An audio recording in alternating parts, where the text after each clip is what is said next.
Hola, bienvenidos papá, mamá a este taller virtual que está dirigido a padres y madres con niños con discapacidad, organizado por la Secretaría de Educación de Guanajuato. Mi nombre es Carmiña Ruiz Medrano, soy psicoterapeuta infantil y psicoterapeuta de madres, padres, bebés. Y bueno, hoy tengo el gusto de tener como invitado al maestro José Luis Rodríguez, quien nos va a platicar de un tema que me parece súper relevante, que es el modelo bilingüe en los niños con discapacidad auditiva. A ver, vamos a platicar sobre este tema, pero antes de iniciar, me encantaría que, José Luis, bienvenido, que nos platiques un poco sobre tu experiencia y tu expertise en este tema. ¿Qué tal? Muchas gracias, pues agradezco la invitación. Pues, mi nombre es José Luis Rodríguez Barrientos.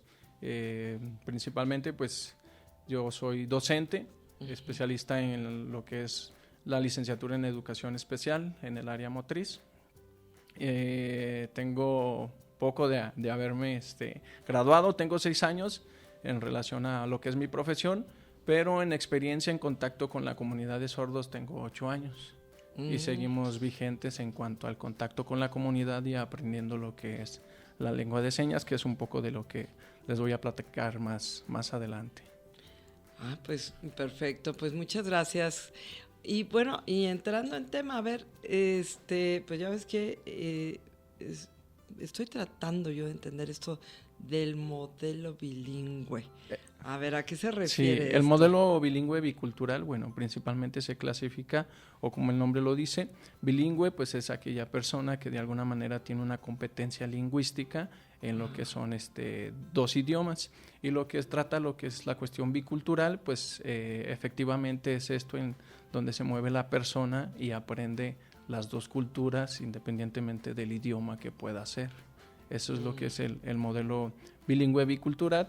Principalmente pues se está tratando de establecer aquí en México desde el año 2012, por ahí se estipuló lo que es en la ley de educación, este modelo bilingüe bicultural. Por ahí salió también un libro en relación a las orientaciones que se debe de seguir desde el año 2012. Es un arduo trabajo que se ha venido realizando, pero al 100% no se ha concluido con este modelo bilingüe bicultural debido a que, pues, primeramente no se tiene como la cultura, en otra cuestión la preparación también, y hacer como ese énfasis de que se debe de establecer lo que es el modelo bilingüe bicultural. Por ahí no se ha avanzado también, puesto que no se ha pensado en que verdaderamente las personas con discapacidad auditiva tienen esta necesidad de desarrollar su propia lengua, y se ha determinado que es una coexistencia del español, cuando no es verdad. Lo que es la lengua de señas tiene su propia gramática, sus propias categorías, a diferencia también del español. Entonces se tiene o se complementa esta cuestión debido a que no se tiene el conocimiento en cuanto a lo que es la cultura y la identidad de las personas sordas. ¿Sí? Entonces no se ha podido concretar este modelo ni a nivel social ni a nivel educativo, que lo cual pues afecta mucho a las personas que tienen esta condición, principalmente pues a los sordos. Cabe mencionar pues que la discapacidad auditiva se clasifica en 2, lo que son los hipoacúsicos y lo que es la sordera. A nivel clínico, pues persona sorda no hay clasificación, pero a nivel educativo y social pues se emplean estas 2 clasificaciones. Hipoacúsico es aquella persona que tiene restos auditivos, no está en el parámetro de que pueda escuchar al 100%, pero tampoco no tiene una limitante en cuanto a una pérdida total. Esa es la cuestión de los hipoacúsicos. Y las personas sordas pues es pérdida total de la audición. Hay una clasificación por ahí que se establece para que entre esta cuestión. Sabemos pues que el sonido se mide en decibeles.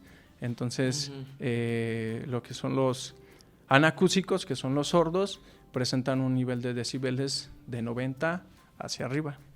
Los hipoacúsicos entran en una categoría de 20 decibeles a 70, 80 decibeles, ¿sí? Después seguimos los acúsicos, que no tienen ninguna problemática, poder mencionarlo, lo normal. Y después siguen los hiperacúsicos, que es aquella parte de hipersensibilidad en cuanto a lo que es el sonido. Entonces es esta clasificación.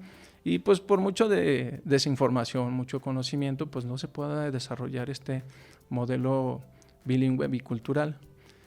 Quiero enfatizar en 2 puntos muy importantes hablando del modelo bilingüe. Uno es la privación de lingüística. ¿Qué es la privación lingüística en cuanto a las personas con discapacidad auditiva? Es todo aquel impedimento que se tiene en no acceder a una lengua. Y los niños cuando nacen se debe de priorizar principalmente en que ellos se les establezca o se adquieran una lengua como tal, los niños sordos. Pero desafortunadamente, sí, la mayor población de niños sordos, un 90%, nacen en un contexto familiar de padres oyentes. Toda aquella persona oyente pues se refiere a los que sí escuchan, y el otro 10% son aquellos niños que pues vienen de un contexto de que sus papás son sordos. Entonces eso, el modelo bilingüe pues podríamos analizarlo desde el contexto familiar, ¿sí? Desde lo que es la lengua materna. A ver, ¿cómo la lengua materna, sí, pues principalmente es aquella lengua que se expone al niño y que puede adquirir en su proceso de adquisición y de desarrollo. Esa primera instancia, ese primer contacto que él tiene, esa es una clave muy importante. En este caso, si los padres dominan el español, pues obviamente en el caso del niño sordo, su primera lengua sordo, no puede ser la del español, puesto que tiene una limitante, que es la audición. Nosotros aprendemos a hablar pues a través de la imitación. Entonces un niño sordo, ¿cómo puede hacerlo? Esa es una excelente pregunta. A ver, ¿Cómo puede hacerlo? Entonces, por ahí se han realizado diversos estudios en donde pues a través de las vibraciones se puede pronunciar o emitir un sonido, pero no especifica o no se centra principalmente de que el niño pueda pronunciar certezamente una palabra.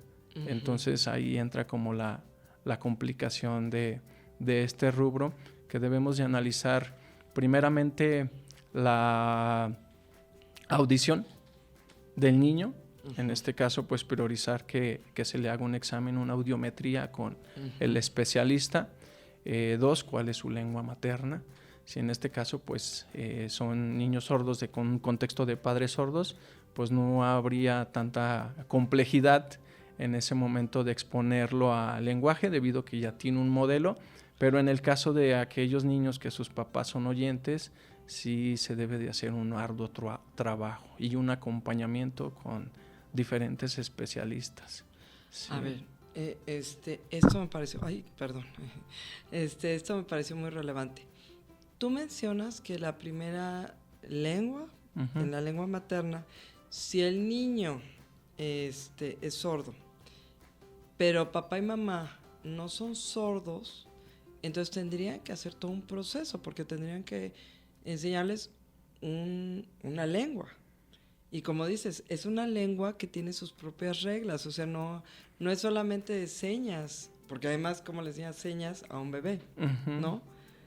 Qué complejo. Entonces, ahí este acompañamiento, ¿cómo sería? Por ejemplo, para papá y mamá que ahorita a lo mejor estén así como que, ¿cómo hago? ¿Qué es lo que puedo hacer? Lo principal que los padres podrían hacer para implementar desde casa lo que es este modelo de bilingüe bicultural, pues en las etapas en cuanto al desarrollo en el periodo de gestación que tiene la madre, pues se van realizando diversos exámenes, diversos diagnósticos en cómo está el bebé, cómo viene y todo eso. Claro. Desde ahí se puede detectar cómo esta situación, si hay por ahí alguna cuestión de anomalía en cuanto a alguna formación, algo que no se ha desarrollado, o inclusive también en el tamiz, que es ya cuando después que nace el bebé se le realiza esta prueba y se arrojan los resultados, marca como diagnóstico que este niño tiene una condición de discapacidad, y desde el momento los padres se les menciona que su niño tiene una condición auditiva, desde ese momento pues lo mejor sería que los papás se pudieran investigar, tener un contacto con las personas sordas, meterse a aprender en relación a la lengua de señas. Ahorita hay muchos cursos de manera virtual y de manera presencial, pero yo enfatizaría que aparte de aprender la lengua de señas, se dieran la oportunidad de convivir y participar con personas sordas, que aprendan un poco de lo que es la cultura. Eso favorece mucho. Ahorita pues tengo una intervención a un niño que acaba de entrar a la primaria. Lo conozco desde hace 2 años, creo que desde que terminó la cuestión de la pandemia. Entonces por ahí había tenido una dificultad, pero un gran avance que se ha notado con él es que los papás están a la vanguardia en cuanto al aprendizaje de la lengua de señas. Esto en la cuestión de los niños que son sordos. En el caso de la cuestión de los niños hipoacúsicos, pues el proceso es diferente. Entonces, aunado a este ejemplo que les estoy mencionando, el niño ahorita se encuentra en la primaria, pasó a segundo de primaria, y la mamá está en constante capacitación de manera virtual, de manera presencial, y eso ha influido mucho en las habilidades cognitivas y lingüísticas del niño. Tal es el compromiso de los padres de familia dentro del ámbito educativo, que la misma escuela también ya ha generado un programa de que se capacite a los maestros que están en intervención y a los compañeros, a los niños también, en esa escuela. Entonces, todo funge mucho y nos apoyaría desde la parte de la docencia como maestros el apoyo en casa. Si no es el apoyo en casa, difícilmente nosotros como en las aulas o en la escuela, difícilmente va a haber un avance y un proceso de manera asertiva en cuanto a la habilidad lingüística que tiene que desarrollar el chico. Ahora me voy a pasar al otro que veníamos mencionando. En cuanto a las personas que tienen, o los niños que tienen restos auditivos, ahí el proceso es diferente. El proceso es diferente debido a que ellos sí tienen restos auditivos, por tal manera pensando en que ellos pueden realizar o pueden ir a terapias en cuanto a de lenguaje, en comunicación, y desarrollar la parte verbal, y también pueden asistir a la cuestión de aprender la lengua de señas. Es algo que por los restos auditivos que tienen ellos, pues permite como esa accesibilidad a las dos lenguas en cuanto a esta condición que pudieran presentar. Así es. ¿Cómo ves? Pues me parece que sobre todo papá y mamá, ¿no? Cuando reciben este diagnóstico, que como dices, puede ser desde el nacimiento, pero también por ejemplo, los niños que presentan esta condición también puede ser posteriormente, ¿no? Por alguna enfermedad, por algún otro tipo de situación. Sí, puede ser pues alguna enfermedad, alguna negligencia médica, algún descuido por parte de los padres de familia, también puede esta cuestión. ¿Un descuido por parte? Sí, de los padres también, por ejemplo, que estén ingiriendo drogas, o que por ahí la mamá en su periodo de gestación sea expuesta a rayos X. Toda esta parte de alguna manera puede repercutir pues en lo que es el bebé, que por ahí también esté expuesta a algún químico en el ambiente y pueda repercutir esta cuestión. Puede ser, se puede presentar esta condición perinatal, prenatal y postnatalmente, ¿sí? En cuanto a pues cualquier descuido que se pudiera tener. Inclusive, bueno, he conocido personas o niños que ya después de que ellos nacen, pues en este proceso de que pues los están bañando, todo esto. Tengo un amigo que por ahí su condición pues fue después del nacimiento. Él nació escuchando, pero lo estaban bañando y la mamá no había detectado de que estaba la ventana abierta. Entonces, al momento de que estaba esta cuestión, pues al niño le dio por ahí bronquitis. Entonces, en esa cuestión pues se le subió también la temperatura, y al no controlar esta cuestión, pues tuvo afectación en la audición debido a que entró una corriente de aire por la ventana y obviamente afectó a lo que es el pequeño, y pues de ahí en ese momento esta persona pues tuvo la condición de ser sordo. Entonces sí puede presentarse esta condición en los 3 periodos de la gestación. Ajá. Bueno, no de la gestación, sino de los periodos del desarrollo del niño. Ajá. Uh-huh. Así es. Bueno, entonces como para tener mucho cuidado, pero entonces, bueno, mamá y papá ya tienen este diagnóstico y por lo que veo, pues es importante como que establecerlo pues lo antes posible, ¿no? O sea, saber, ¿no? Sí. Posiblemente muchos papás a temprana edad no detectan que su hijo tiene una condición de discapacidad auditiva hasta el momento de que el niño pues ya está escolarizado. Por ahí la maestra se da cuenta y empieza a canalizarlo con los padres de familia y con los especialistas. No sé, bueno, ¿cómo podemos detectar esto? Pues en la audición pues hay diferentes elementos en los cuales nosotros podemos escuchar, lo que es como la tonalidad, el espectro, la intensidad, el volumen, de dónde viene el sonido, toda esta parte. Entonces, por ahí hay pequeños ejercicios que se pudieran realizar e implementar desde casa. Si algún papá por ahí empieza como a tener esa intuición de que su hijo pudiera tener una condición de discapacidad auditiva, puede ser un ejercicio de hablarle a su hijo. A lo mejor esta condición pues también se puede presentar de manera unilateral o bilateral, detectar de qué parte del oído su hijo está escuchando, también si es de manera de estar enfrente, atrás, a los lados, ¿sí? De lo cual pues pueda detectar que su hijo no lo está escuchando. Y también pasa o repercute como en las personas adultas, ¿no? Que cuando entran o están platicando y están perdiendo la audición, podremos decir, pues no nos está escuchando. O tal parece que hablar más fuerte es que nos va a escuchar, y no necesariamente es así. Debemos de detectar como la gradualidad que él tiene de audición para saber qué ajustes o qué herramientas nosotros determinar, ya sea desde casa o sea en la escuela, para poder hablarle a esta persona. Sí. Ok, entonces la evaluación es muy importante. Pero entonces, y tú hablabas hace ratito de lo difícil que es implementar este modelo bilingüe, que ha sido muy complejo, ¿no?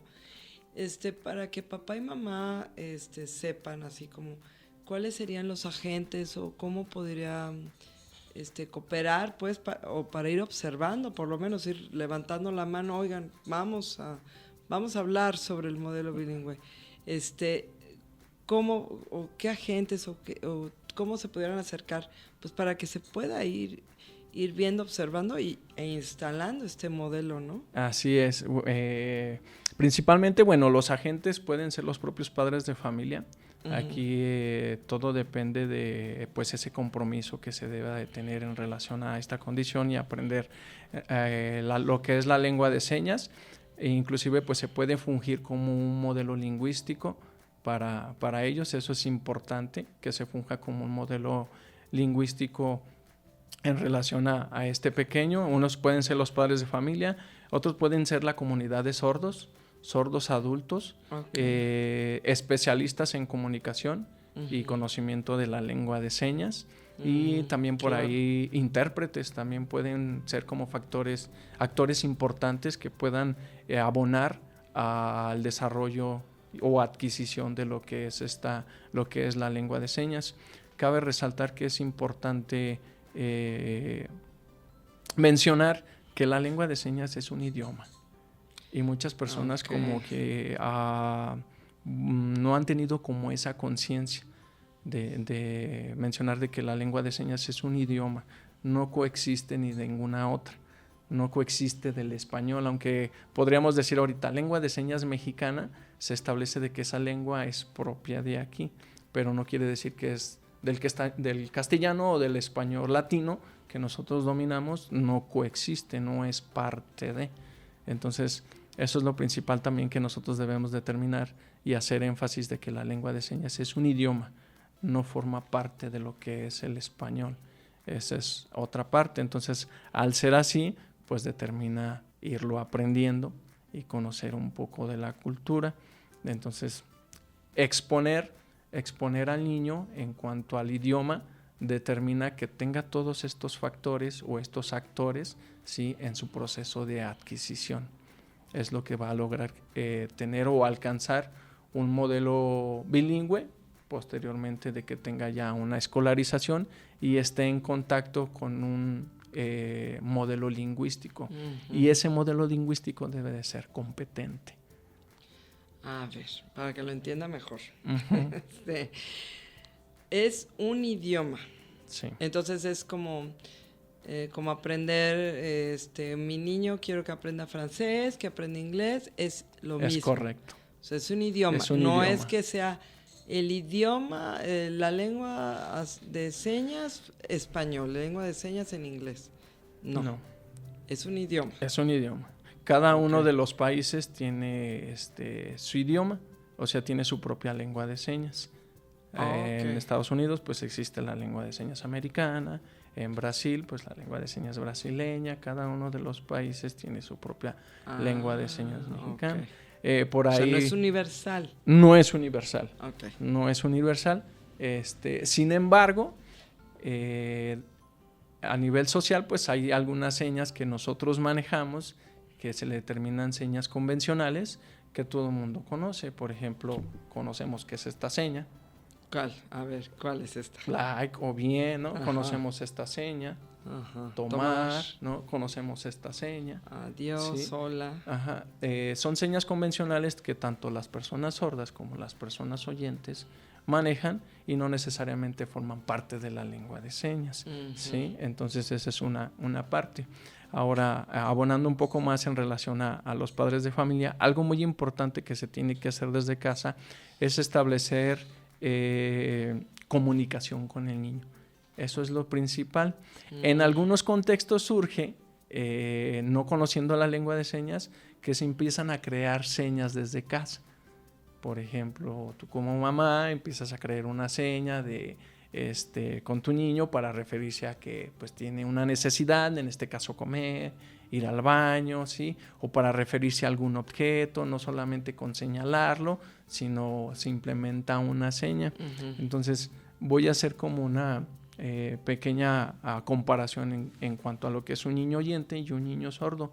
El proceso de adquisición de un idioma es el mismo, solamente enfocado en cada una de las características que tiene el idioma, ¿sí? Los hitos en cuanto a lo del desarrollo es igual, ¿sí? Podríamos decir que el niño oyente pues está balbuceando y está pronunciando en cuanto a referirse a cierto objeto. Un niño sordo que tiene una intervención temprana dentro de la lengua de señas puede hacerlo, empieza a balbucear con sus dedos. Empieza a hacerlo con sus manos. Entonces no va a ser la seña de manera convencional, me refiero, no va a ser específicamente la seña bien, sino va a tener una idea de cómo expresarlo, ¿sí? Y es lo mismo que pasa con un niño un ejemplo, mencionar el biberón, empieza bi, o ti. A la mamá ya se está dando cuenta de que pues tiene la necesidad de querer comer. Pasa igual con el niño. Puede estarle enseñando, ¿sí? Estarle enseñando porque pues se aprende a través de la imitación. Un canal que tienen desarrollado los niños o las personas que tienen la condición es lo visual. Entonces nosotros podemos estarle enseñando como padres de familia, enseñando, hola, ¿cómo estás? Qué bonito estás. Tal cual y lo hace una persona con una mamá o un papá con su niño que escucha, de igual manera con el niño sordo. Entonces lo puede realizar. No desviándome del tema, y en cuanto a esta creación de señas desde casa, se le denominan señas caseras. Pero aquí no permite tener un avance en el modelo bilingüe, puesto que esas señas son únicamente empleadas en casa. Ese sería el problema. Esa sería la situación. Y solamente se le conocen los factores que están alrededor de lo que es el niño. Entonces entra en otro contexto con otros compañeros y el niño pues está en cero. O tal vez sí lo puede mencionar, sí lo puede decir a través de sus manos, pero las personas que tienen un conocimiento de señas, o el sordo adulto no va a comprender, puesto que fueron señas creadas en un vínculo, en un contexto familiar. De ahí la importancia de convivir con personas sordas que ya tienen un dominio de la lengua de señas, para que vaya corrigiendo todos esos aspectos y el niño pueda ir desarrollando su lengua como tal. Es igual el proceso con un niño oyente con un niño sordo. En este caso, pues con un niño oyente que le puede, no, mira, no se dice de esta manera, no se pronuncia así. A ver, otra vez, repite, y ahí está el niño repitiendo. De la misma manera es con un niño sordo. No se dice de esta manera, se emplea la seña así, y entonces podremos darle como esa oportunidad de que vaya adquiriendo en la lengua de señas. Entonces, de nada sirve implementar señas caseras, ¿sí? Lo primordial sería aprender la lengua de señas y desde casa irlas fomentando para que el niño y la familia, en su contexto familiar, ya tengan un conocimiento de la lengua de señas y posteriormente, al estar en otro contexto, sean las mismas señas. Así es. O sea, que papá y mamá que aprendan esta lengua de señas. Así es. Y que lo pueden hacer perfectamente desde que es un bebé. Un bebé. Así es. Ok. Sí. Y también que se acerquen a personas con discapacidad auditiva. Así es, que sean sordos y que dominen la lengua de señas. Así es. Y también los niños hipoacúsicos también pueden perfectamente aprender la lengua de señas. Claro, sí, lengua de señas, o pueden establecer terapia de lenguaje y pueden pronunciar o emitir un sonido sin ningún problema, pueden ellos hacerlo. Así es. Es como quitarnos como un prejuicio, ¿no? Como sociedad también, sí. ¿No? Porque, digo, yo en lo personal esta es la primera vez que entiendo que es un idioma. O sea, realmente ahorita me abriste todo el mundo. Entonces me imagino que para papá y mamá que están teniendo este diagnóstico o están sabiendo o ya saben que su hijo tiene esta condición, pues debe ser también realmente abrirse y desconcertante entender que tienen que aprender todo un idioma para poder comunicarse con sus hijos. Es como si fuera o se estuviera aprendiendo, bien lo decías, el inglés, el francés, chino mandarín, el portugués, tal cual, y se está aprendiendo el idioma, es igual la lengua de señas. Ahorita se está distribuyendo mucho a través de las redes sociales, pero son señas y se olvidan de los componentes del lenguaje. ¿A qué me refiero con los componentes del lenguaje? La fonología, morfología, la sintaxis, la semántica, la pragmática. ¿Quién te las enseña? Pues a través de la práctica. Entonces, si nosotros nos dejamos llevar por las redes sociales en cuanto a voy a aprender por campos semánticos las señas de la casa, o de los saludos, o de los colores, ok, ya te la aprendiste, pero ¿quién te está enseñando a cómo utilizar esa seña? ¿En qué contexto? ¿Cómo la puedes emplear? ¿Dónde está?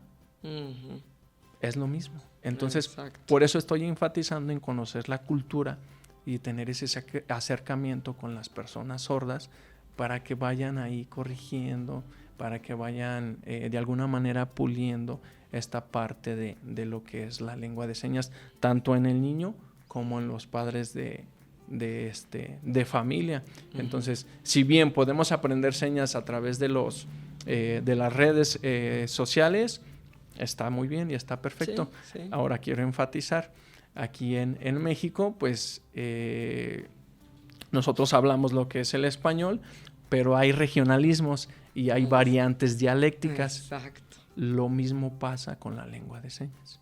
¿Ah, sí? Sí, así es, lo mismo pasa. Entonces, es importante también que los padres de familia, en su contexto social, pues se involucren con los sordos. Porque puede ver que si ellos toman un curso o se meten a una capacitación de otra ciudad, México, Monterrey, cualquier parte de la República, pues va a tener una variante, alguna seña, o se va a emplear de manera diferente.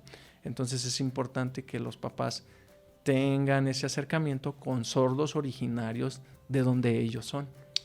Ah, claro, porque así también entonces adquieren los manerismos de así cada es. región. Sí, Así es. Ok. Entonces ya nos vamos dando cuenta que la lengua de señas pues es un idioma porque tiene Claro. sus estructuras gramaticales y categorías como cualquier otra. Entonces de nada nos sirve aprender señas y señas y señas y señas y más señas. Y es que yo me sé muchas señas. Ok, está muy bien. Pero al momento de emplearlas, la estructura gramatical que se tiene en el español es diferente a la lengua de señas. Voy a decir un claro ejemplo aquí rápidamente. Por ejemplo, en una oración en cuanto al español, pues empezamos por el artículo, como luego después sigue lo que es el complemento de lo que es el sujeto, y luego el predicado, y luego el verbo. No, el complemento circunstancial. En español, artículo, núcleo del sujeto, núcleo del predicado y complemento circunstancial. En la lengua de señas no es así. En la lengua de señas primero se establece el tiempo, después el lugar, el sujeto, objeto, verbo hasta el final. Entonces es diferente. Sí, como en el inglés, ¿no? También así. Inclusive ahorita que mencionas el inglés, tiende a parecerse un poco la gramática del inglés a lo que es la lengua de señas. Sí. Si pudiéramos ahorita platicar en cuanto hay estudios que mencionan de que para la persona sorda nacida aquí en México es más fácil aprender en inglés que aprender el español, debido a la estructura gramatical que se tiene en los idiomas. Wow. Sí, así es. Entonces, pues es diferente la estructura de una oración. Complementando, pues después del verbo dentro de la lengua de señas, pues sigue la pregunta. Y después sigue la afirmación y la negación, pero ya es hasta el final. Y en el español, cuando nosotros queremos hacer una pregunta, es al principio. ¿Qué estás haciendo? ¿Cómo lo estás haciendo? ¿Dónde? ¿Cuándo? ¿Qué? ¿Quién? Y la pregunta dentro de la lengua de señas va después de todos estos complementos hasta el final. Hasta el final. Entonces, podríamos decir, muy bien, ya aprendimos señas, pero toda esta estructura, no. ¿Quién te la enseña? Entonces, por eso hago mucho énfasis en que los papás tengan ese acercamiento con las personas sordas. ¿A dónde pueden asistir o cómo podrían hacer como ese primer contacto con las personas sordas? Sí. En cada uno de los estados, inclusive en los municipios, vamos a hablar aquí en Guanajuato, en cada uno de los municipios existen asociaciones de sordos o líderes sordos, ¿sí? En donde el papá puede preguntar, acercarse a las instancias de gobierno. Gobierno tiene conocimiento de cuántas asociaciones se establecen en el estado y que son de personas sordas, entonces puede canalizarlo a esta asociación y no tener ningún problema en cuanto a esa búsqueda de las personas sordas. Entonces puede ser un factor importante el acercarse a instituciones de gobierno para poder preguntar si en mi municipio está una asociación de sordos o se cuenta con un contacto de una persona sorda que pudiera tener este acompañamiento con el niño.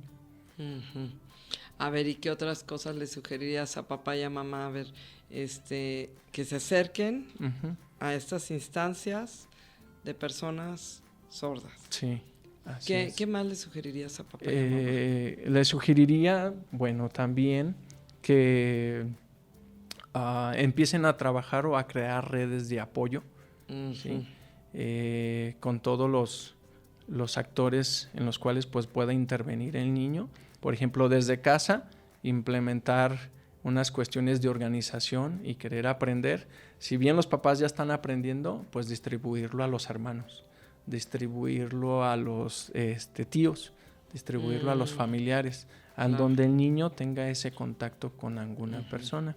Y de igual manera, pues a lo mejor si el niño ya está escolarizado, pues trabajar en conjunto con la escuela, ¿sí? De que tanto a los niños, a sus compañeros como a los docentes se les brinde como una capacitación dentro de la lengua de señas, y ahí estaríamos implementando el modelo bilingüe bicultural en cuanto a un contexto familiar y un contexto escolar, ¿sí? Algo también que puedo mencionarles es que al acercarse los padres de familia con las personas sordas, su niño va a ir desarrollando ciertas habilidades lingüísticas y culturales al momento de tener este contacto. Un claro ejemplo que quiero mencionar y que a lo mejor también por ahí, por información, desconocemos.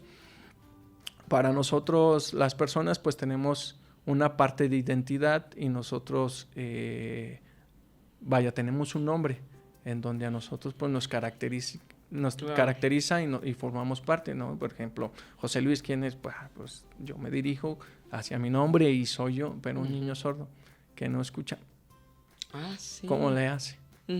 ¿No? Entonces, en la cultura del sordo se tiene de que para identificar a una persona se le asigna una seña para identificar que él es esa persona, ¿sí? Ya no tanto como mencionar el nombre, sino especificar esa seña, y esa seña forma parte de la identidad del niño. Entonces es como si le pusiera un nombre o un sobrenombre. Los sordos lo llaman apodo, pero es así como se refieren a ti. Ya no dicen el nombre, porque hay algunos sordos que no pueden mencionarlo, pero ya no lo utilizan para referirnos el nombre de manera oral, sino implementan una seña. ¿Y cómo lo hacen? Pues determinando qué es lo que te gusta o alguna característica física en lo que ellos ven, considerando también las iniciales del nombre, y te asignan una seña. Entonces, en cualquier momento, en cualquier lugar, en cualquier espacio que se vaya de hablar del niño, se le va a asignar la seña.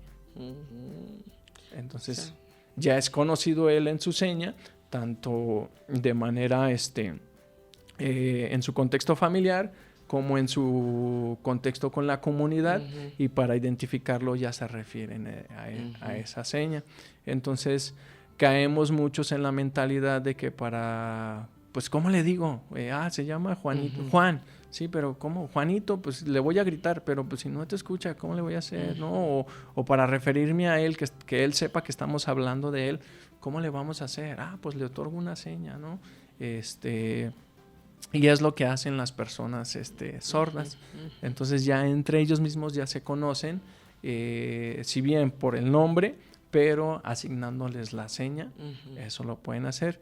A veces en casa podrían preguntarse los papás, entonces yo puedo otorgarle una seña a mi hijo para poderlo identificar y pues que las personas también lo identifiquen. Sí podemos, pero no debemos. ¿A qué hago este énfasis? Bueno, sí, se puede realizar y sin ningún problema se le puede otorgar la seña a su hijo. Pero yo les vengo haciendo mucho énfasis a través de esta pequeña charla de que tengan contacto con la comunidad de sordos, puesto que ellos son los indicados que deberían de ponerle el nombre o el apodo al niño. ¿Por qué? Por cuestiones culturales. A ver, explícame más eso. Ok.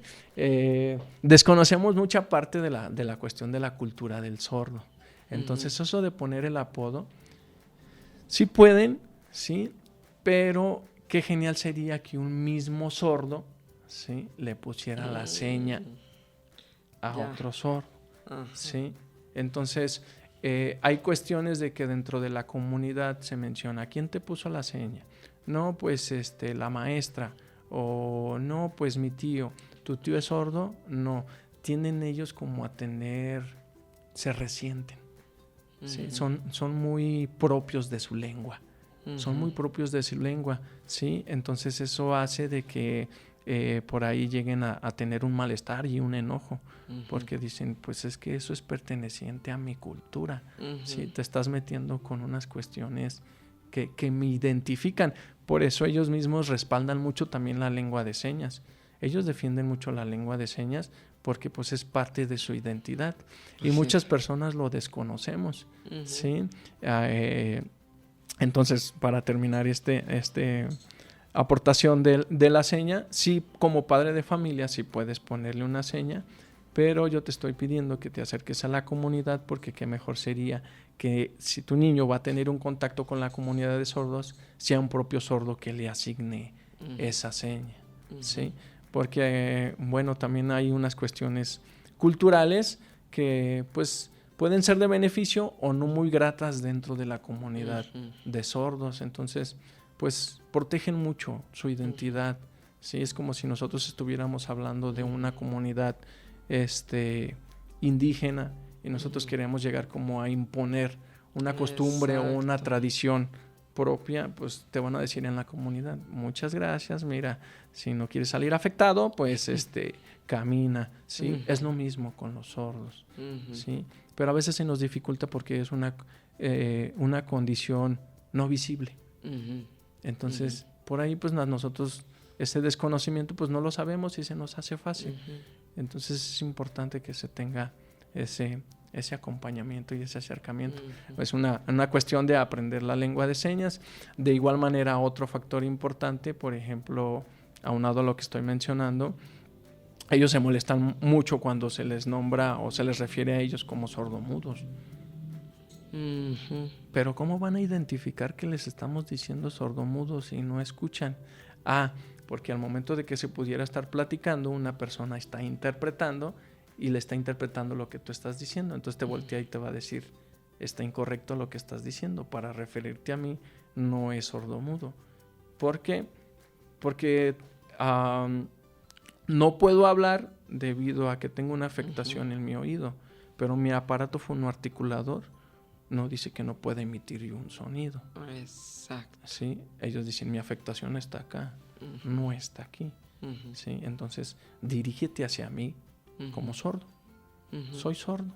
Y ellos así, sordo. No podría decir, a lo mejor es un poco despeyorativo o un poco mal, decía una persona. Se escucha como muy tajante decirle sordos, pero ellos lo son. Y ellos adoptan ese adjetivo para ellos. Claro. ¿Sí? Porque lo son. Porque lo son.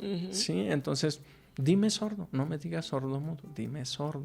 Entonces todas estas cuestiones culturales pues las vas aprendiendo a través de este contacto con las personas sordas. Sí.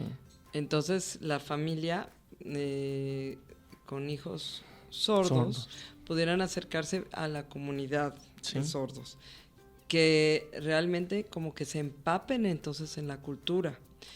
Y solamente así como van a ir generando una sensibilidad a su alrededor sobre la cultura de los sordos, ¿no? Así es. Entonces eso sería como una forma de ayudar a establecer este modelo.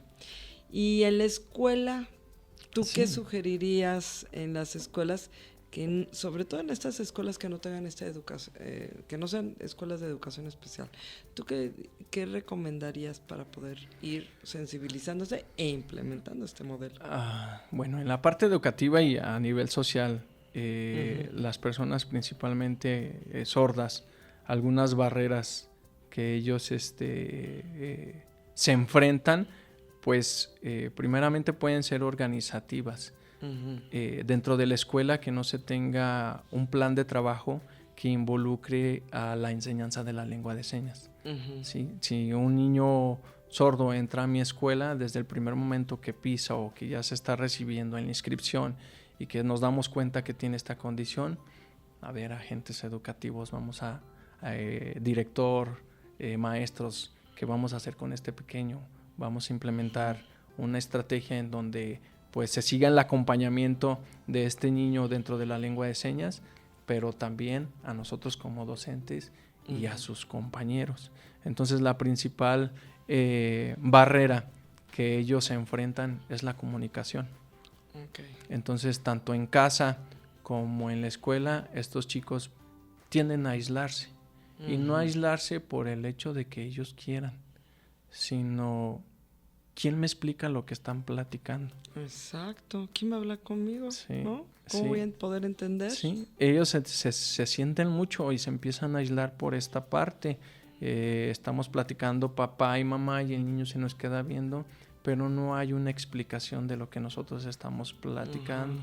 Esa es una exposición a lo que es una lengua. Eso es también algo que quiero mencionarle a los padres de familia, que se exponga al niño al idioma, ¿sí?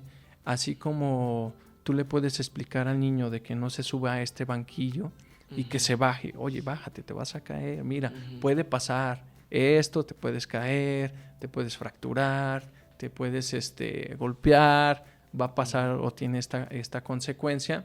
De igual manera a un niño sordo, ¿sí? Oye, bájate de ahí, mira, y se le tiene que tener a explicarle cada uno de los momentos que él va teniendo desde la infancia. Si no es así, llega a tener repercusiones cuando ya en su proceso de desarrollo, Claro. ¿sí? Porque no tiende a comprender muchas cosas, no tiende a realizarlo. Ahorita me regreso un poquito a tu pregunta del contexto escolar. Ahorita estoy también en atención atiendo a niños, a niños y a jóvenes sordos. Estoy trabajando con ellos lo que es la alfabetización del español como segunda lengua. Del español como segunda lengua. Exacto, esa es otra cosa que debemos de identificar, pero ahorita lo mencionamos ahorita que hablamos de la escuela. Entonces debemos de entender que el español es una segunda lengua para ellos, ¿sí? Me acordé de este ejemplo de que estoy comentando de poderles explicar. Tengo en atención a un joven y trae por ahí muchas situaciones que si de pequeño se hubiera tenido una intervención temprana, ¿sí? No tendría ciertas repercusiones ahorita que es adolescente, que es joven. ¿A qué voy con esto? Por el simple hecho de ejemplo, los valores desde casa, el respeto, la honestidad, el comportamiento que ellos van teniendo, ¿sí? Debe de explicarles, como padres de familia deben de explicarle al niño y no solamente agarrarlo y ya lo bajé. No. Explícale. ¿Cómo le puedo explicar? A lo mejor tú también tú te preguntas, no sé lengua de señas como padre. ¿Cómo le puedo explicar? ¿Con mímica? Mímica. ¿Qué es? Súbete tú. Cáete. Sí, bueno, haces ejemplificación, ¿no? De que te caes. Sí. Sóbate.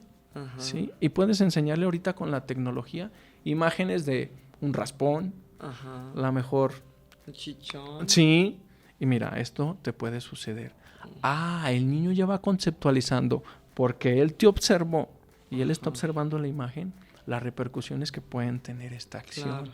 Entonces, lo mencionaba con este chico porque por ahí hay algunas situaciones desde casa, ¿sí?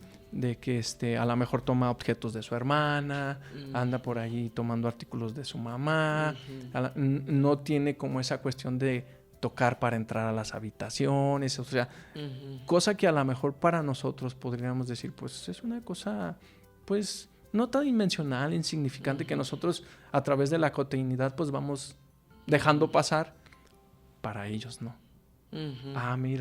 Mira, te voy a enseñar, esta es mi habitación de tu papá, de tu mamá, tienes que tocar, ¿sí? O poner un letrero, ¿sí? Algo que quiero mencionar a lo mejor, pero ¿cómo voy a saber cómo va a saber mi hijo que están tocando la puerta? O ¿cómo va a saber mi hijo que pues estoy yo en mi habitación o está su hermana? Un letrero. Un referente visual para que él identifique, no sé, a lo mejor se me ocurre por colores, ¿no? Que el rojo no puede pasar. ¿Por qué? Pues para a lo mejor dentro de la habitación su mamá está haciendo algunas cosas que no puede pasar el niño, ¿no? En verde, puede pasar. Ahora sí puede pasar. O igual en el baño, si se comparte el baño por medio de imágenes, ¿no?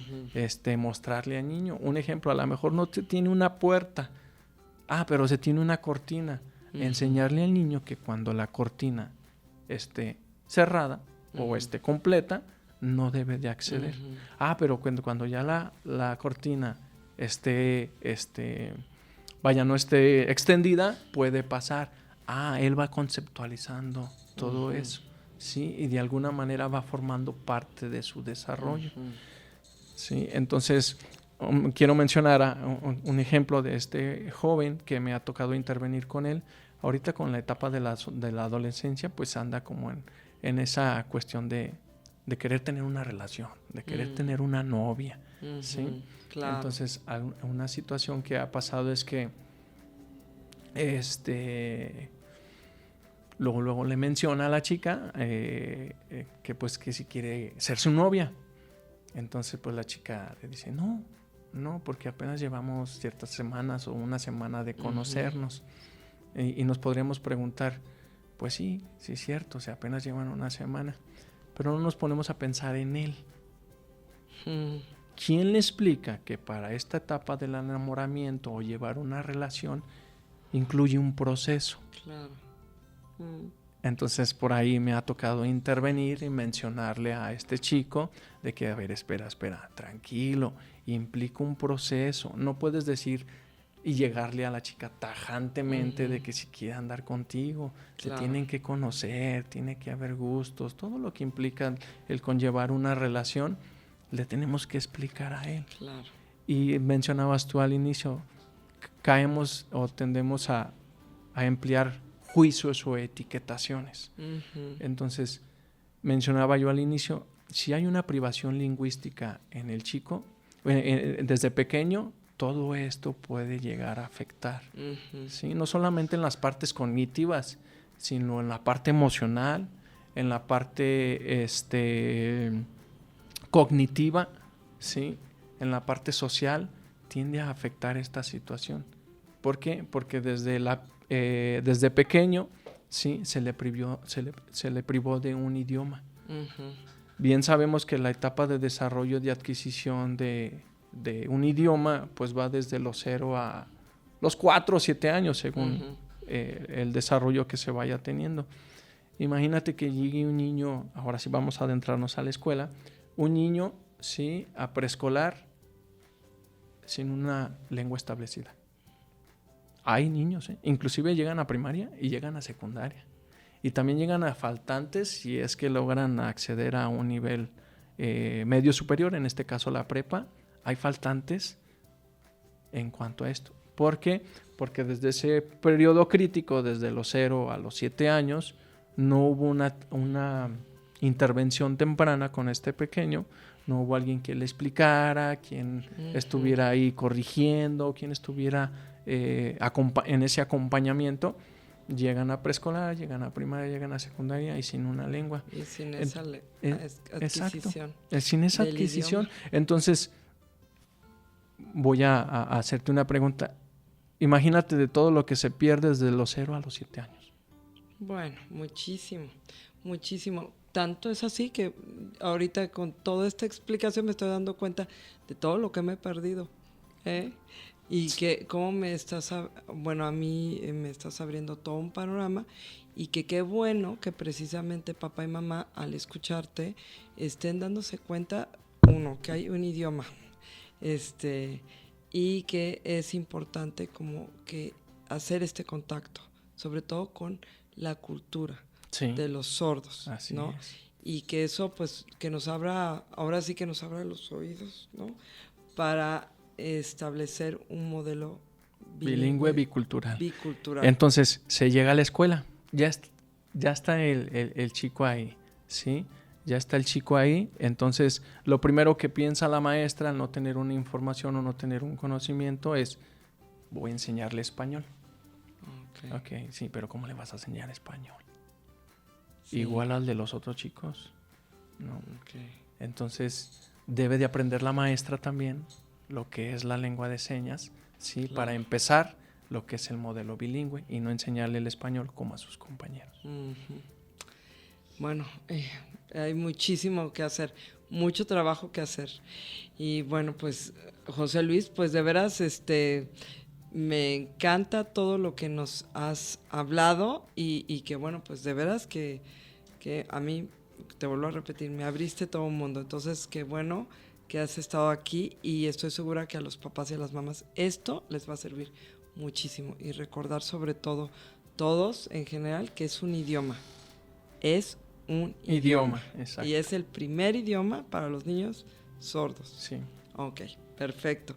Oye, pues muchísimas gracias, José Luis, de veras te lo agradezco. Pues muchísimo. Agradezco la invitación, esperamos que por ahí si existan alguna duda, pues tengan un acercamiento pues por estos medios o donde se vaya a brindar la información y con mucho gusto pues estaremos también brindándoles por ahí acompañamiento a los papás que tengan alguna duda. Claro que sí. Hay mucho por qué conocer. Hay muchísimo, sí. Muchísimo. Pero espero que la información dada aquí pues pueda serles de utilidad. Estoy segura de que Pues sí. muchas gracias. Gracias a ti. Gracias, papá y mamá, por habernos acompañado el día de hoy. Hasta luego. Adiós, nos vemos. Secretaría de Educación, Guanajuato, Gobierno de la Gente.